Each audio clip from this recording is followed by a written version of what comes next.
साथियों नमस्कार, मैं हूँ राघव शर्मा रमन जय घोष यूट्यूब चैनल। साथियों आज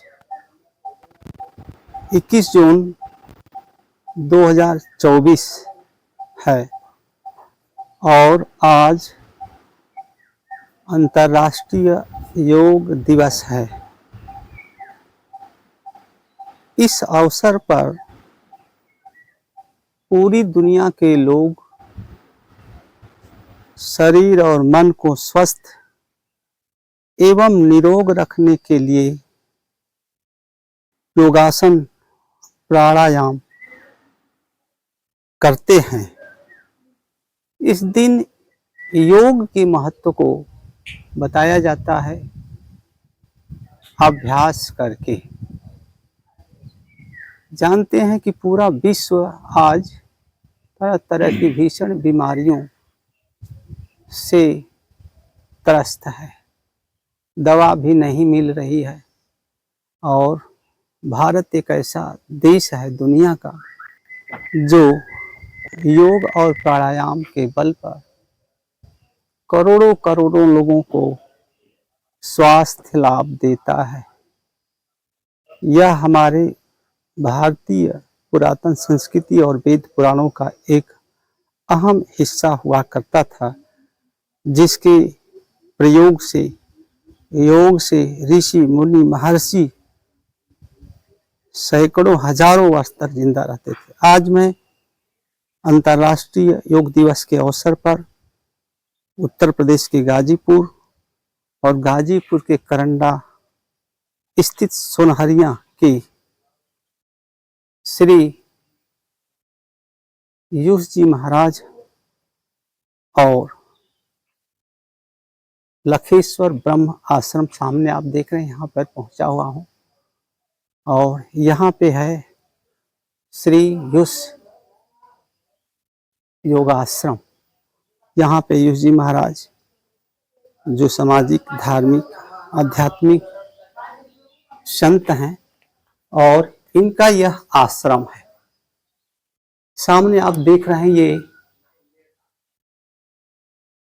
श्री कृष्ण ध्यान कक्ष का निर्माण संत श्री यूस जी महाराज एवं अन्य भक्तों की प्रेरणा से संपन्न हुआ। निर्माण सन नवंबर मास 2023 का है। ये आप देख रहे हैं ये यूस योगाश्रम कक्ष है, ऊपर डबल स्टोरी है और सामने यूस जी महाराज अपने आसन की मुद्रा में ध्यान की मुद्रा में बैठे हुए हैं। आज मैं आपसे योग योगासन या प्राणायाम का जीवन से क्या संबंध है, क्योंकि आज अंतर्राष्ट्रीय योग दिवस है और इस पर हम चाहेंगे कि अपने जो फॉलोवर हैं जो व्यूअर हैं उनको अधिक से अधिक लाभ दिलाया जाए। महाराज जी जय घोष चैनल की तरफ से आपका आभार व्यक्त करते हुए हम स्वागत अभिनंदन करते हैं। आज अंतर्राष्ट्रीय योग दिवस है और इस अवसर पर मैं कुछ प्रश्नों को लेकर आया हुआ हूं। योग का महत्व क्या है? सबसे पहले मैं आप सभी श्रोताओं को भक्तजनों को सप्रेम नमन करता हूं और आपके चैनल को मैं हार्दिक साधुवाद देता हूं। अब इसके बाद जो आपकी जिज्ञासा है कि योग क्या है और योग का महत्व क्या है, देखिए योग की परिभाषाएं तो बहुत ज़्यादा हैं, परंतु कुछ जो है चंद परिभाषा मैं आपको बता देता हूं। महर्षि पतंजलि जी ने इसकी परिभाषा इस तरह से की है कि योगस्य चित्त वृत्ति निरोध। योग जो है चित्त के वृत्तियों का निरोध है। चित्त में जो वृत्तियां होती हैं, जैसे कि हमारे चित्त में भय होता है, निद्रा है या शोक है, यानी विकृतियां। हाँ, आप ऐसा समझ लीजिए। जी जी। क्रोध है, हाँ, अहंकार है, तो इन सब चीज की जब निवृत्ति हो जाती है जी, तो तो योग होता है। इसकी या निवृत्ति योग के द्वारा होती है ना। हाँ, जी जी यह एक परिभाषा हुई योग की। जी भगवान कृष्ण ने भी गीता में योग की परिभाषा दी है। बुद्धि युक्तो जहाति उभय सुकृत दुष्कृते तस्मात् योगा युज्यस्व योगः कर्म कौशलम। जी तो योगः कर्मसु कौशलम उन्होंने कहा है। तो योग जो है ये कर्मों की कुशलता है जी और यह बुद्धि योग से संभव होता है। तो हम किसी भी कर्म को कितने बढ़िया से कुशलता पूर्वक कर पाते हैं, यह बहुत मायने रखता है। जी और कर्म में इतने हम लीन हो जाएं कि हम निष्काम कर्म को प्राप्त हो जाएं, जी जी तो ऐसा हो जाने से योग हो जाता है। यह भगवान कृष्ण ने गीता में कहा है। एक परिभाषा उन्होंने और दी है, जी तो वह भी बहुत मायने रखता है।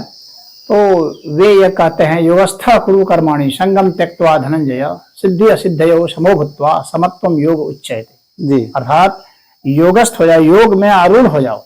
जी और योग में आरूढ़ हो जाने पर क्या होगा कि समभाव तुम्हारे में आ जाएगा। जी जी सुख दुख लाभ हानि जय पराजय निंदा स्तुति में समभाव हो जाओगे जी और वह स्थिति ही योग कहलाती है। अच्छा अच्छा हाँ, तो ये योग की परिभाषा हो। चलिए चलते हैं महाराज जी, अब योगासन की तरफ चलते हैं। अब हमारे जो व्यूअर हैं उनको आपके योगासन की बड़ी उत्कंठा रहती है देखने की, तो आप योग करके आप बताएं। आज अंतर्राष्ट्रीय योग दिवस है। अच्छा जी जी बताएं। तो देखिए, योग जो है ना, जी जैसे मैंने आपको बताया कि बहुत बड़ा यह शब्द है जी जी और इसमें बहुत तरह के योग होते हैं। जी तो अमूमन जो है ये 84 प्रकार के योग होते हैं, जी जिसमें कि जैसे कि अष्टांग योग भी एक योग है, जी राजयोग है, कर्म योग है, जी ज्ञान योग है, ध्यान योग है, भक्ति योग है, मंत्र योग है, तंत्र योग है, यंत्र योग है, जी संन्यास योग है। तो बहुत सारे योग हैं, यानी 84 तरह के लेकिन योग। ये इन बहुत प्रकार के जो योग हैं उनमें से एक प्रकार का योग है अष्टांग योग, अच्छा जिसको सामान्यतः लोग योग समझते हैं। जी और उस अष्टांग योग में भी 8 अंग हैं, जिसमें कि यम है, नियम है, आसन है, प्राणायाम है, प्रत्याहार है, धारणा है, ध्यान है, समाधि है। जी और ये जो 8 अंग हैं, इसमें भी जो है सिर्फ जो है 2 अंग जो आमन लोग करते हैं, वो है आसन और प्राणायाम। अच्छा और इसी को योग समझते हैं। अच्छा अब आप देख सकते हैं कि 84 योगों में से मात्र जो है एक योग अष्टांग योग, और अष्टांग योग के भी 8 अंग में से मात्र जो है सिर्फ 2 अंग आसन और प्राणायाम। जी और उन 2 में से भी अब आसन भी तो 84 लाख आसन बताए जाते हैं। हाँ, और प्राणायाम भी 108 प्रकार के प्राणायाम है। जी तो इनमें से आप कितने योग कर पाते हैं? आसन मतलब योग मतलब यहाँ योगासन हो, योगासन। और प्राणायाम में आप कितने कर पाते हैं? तो इसकी बात है। तो थोड़े मोड़े गृहस्थ लोग बहुत हल्के फुल्के कुछ योग कर पाते हैं, जिससे कि उनका स्वास्थ्य लाभ हो जाए और उनकी जो है गृहस्थी चलती रहे और मानसिक लाभ भी उनको हो।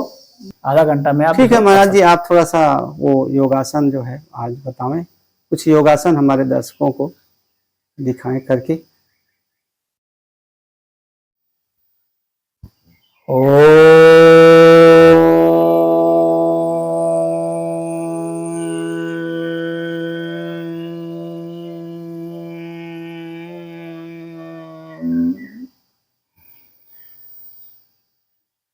मैं कुछ ऐसे आसन को बता दे रहा हूं, गारंटी से दूर हो जाएगा। जिस दिन कर देंगे उस दिन ठीक होगा, इसकी गारंटी लेता हूं। अच्छा, यह नहीं है कि कई दिन करेंगे तब जाकर ठीक होगा, नहीं। जिस दिन आप कर देंगे, 3 मिनट करना है जी, पूर्ण जानुभारासन 3 मिनट करके दिखा देंगे, एकदम सटीक हो जाएंगे। अच्छा, एकदम स्लिम उसी दिन होंगे। ये पेट वोट जिसका निकला रहता है एकदम सब समाप्त हो जाएगा। अच्छा अच्छा, एकदम नाभि एकदम सही हो जाएगी, गैस की समस्या खत्म हो जाएगी। जी जी, भूख जो इनको नहीं लगती है उनको भूख लगेगी जी, हाँ, कर लेगा। अब इसका दूसरा आसन बता देता हूं। जी,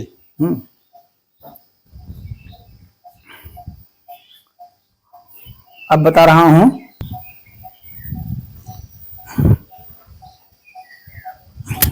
और उसके बाद सिर को उठाएंगे, जी, सांस भरते हुए, जी,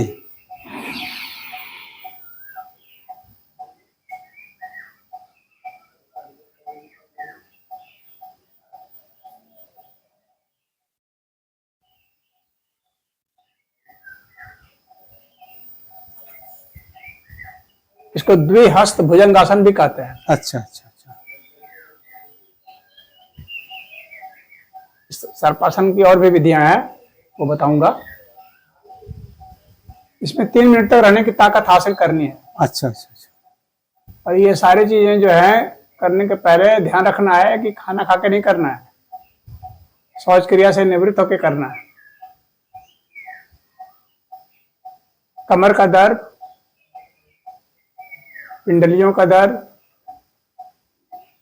रीढ़ की हड्डी में दर्द, सीने में दर्द, गर्दन में दर्द, सर में दर्द अगर है तो ये खत्म करेगा। गुर्दे को सही रखता है, लीवर को सही करता है, गैस को दूर करेगा।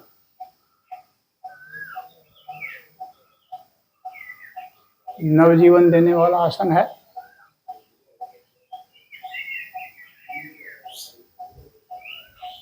आयु की वृद्धि करता है, कमर को लटकने नहीं देगा। कितने भी बुढ़े हो गए हैं, जी जी। इन बुढ़ों का कमर लटक जाता है और वो पकड़ लेते हैं छड़ी, छड़ी छुड़ा देगा। ये एकदम गारंटी है, छड़ी छुड़ा देगा।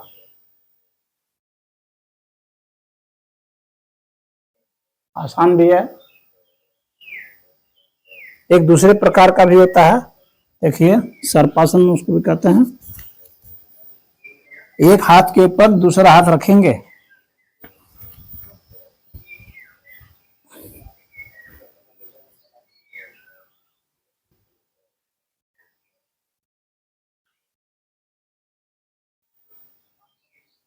ऊपर देखना अधिक से अधिक, आंखें खुली रहेगी, कमर को नीचे दबाते रहना है।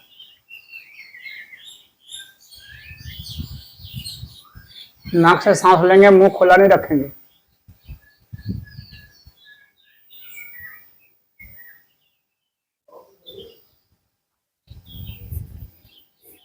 तीन मिनट तक की है जी जी। तो ये सर्पासन हो गया।